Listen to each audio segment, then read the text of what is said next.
A dollar is pretty much 500 francs. US dollars is 500 francs. Cost of living, I'm not totally sure, like rent. But transportation depended on the person. We found a taxi that would take you anywhere for 1,000 francs, which would be basically $2. Living wise, you can get by on like $140 a month, which, oh man, I have to think about that.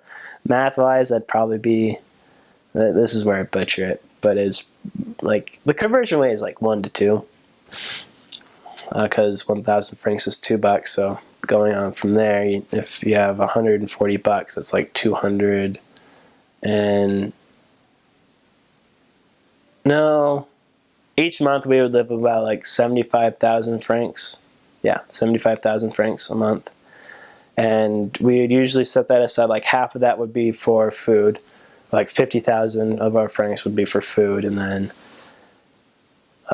20,000 would be for transport, and 5,000 would be for miscellaneous. To communicate back to America, we'd go to these internet cafes, which is like this like computer lab place that was run by someone, and so you would buy hours, which would be usually like 100 francs or 200 francs for like 2 hours, 1,000 francs for 10 hours, and then you'd make up this password and username, and you'd just sit at a computer and do whatever you wanted. That's the internet cafe, and usually things would run by, you can get a good amount of food for like 10,000 to last you for like 2 weeks or so, depending on where you went and how much you bought.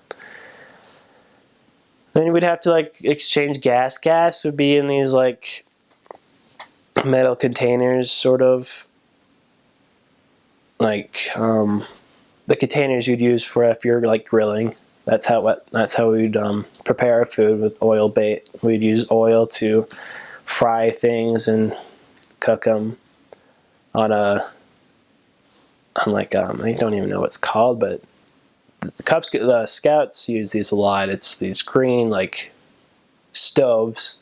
And you hook up one of those like gas things with it, and gas would usually cost like 20,000 or so. And so if we paid it, we would get reimbursed by the mission with that. Other than that, water bills, electricity, rent would be taken care of by the church. So if we ever got a bill, we would call President Blaise, he'd come, pick it up. That's the currency there, CFA. That's what it's pronounced. It's Congolian francs.